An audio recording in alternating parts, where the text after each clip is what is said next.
Okay, Mrs. Souers, this is my third reading log, and my book is Harry Potter and the Sorcerer's Stone.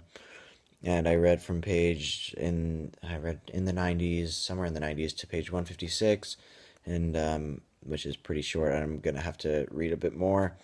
But anyway, so last time Harry, the main character, he had just gone to the zoo with his or cousin brother thing and Dudley, and Dudley is a little turd nugget guy, and and then Harry, he gets sent off to Hogwarts, and Hagrid comes and takes him, and buys him all this stuff, and then once he's at Hogwarts, he makes some new friends, which is pretty amazing for Harry. I mean, Harry's never had a friend in his entire life.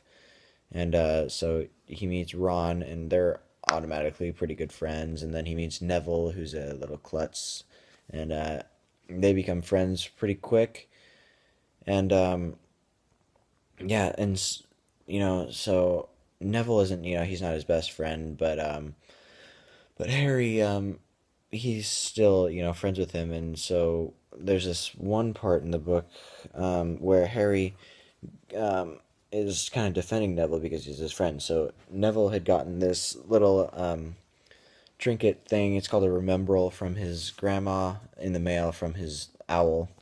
They brought it to him, and uh, and then while they were at their broomstick lesson, their first one, Neville breaks his arm because he's very clumsy, and his remembrall falls out of his pocket, and Draco Malfoy, this new guy that Harry met while at the shop, takes it, and Draco's this little spoiled brat that Harry describes as even worse than Dudley, which is really really surprising because Dudley was horrible. I mean, how bad can Draco be? And Draco is he breaks all the rules, doesn't listen to anything, just he's a brown noser, and I don't know. And anyway, so Draco goes up in the air with his broomstick and showing off all his skills because he's really rich and can afford all these fancy things, and he's had a broomstick and he's been on it, and Harry goes up there, and this is surprising because Harry's never been on a broomstick, and he gets up there and he's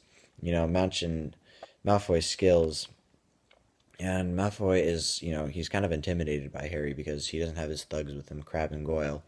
So he takes the remembrall and just kind of chucks it. And Harry goes after it, and he dives 50 feet from the air and almost hitting the wall of Hogwarts, and snatches the remembrall out of the air.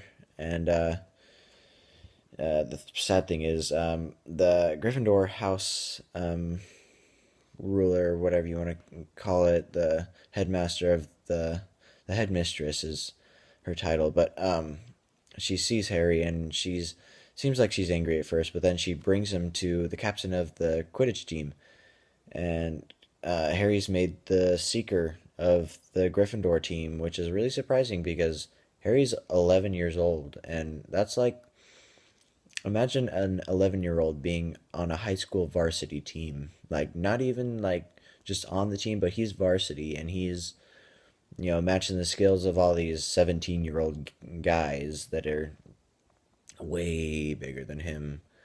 And Harry's skills like they're matching these guys that are 5+ years older than him, and yeah, so which is this is like amazing for Harry. Harry's never been so popular, so well liked like this. Everyone was scared to like him because of Dudley.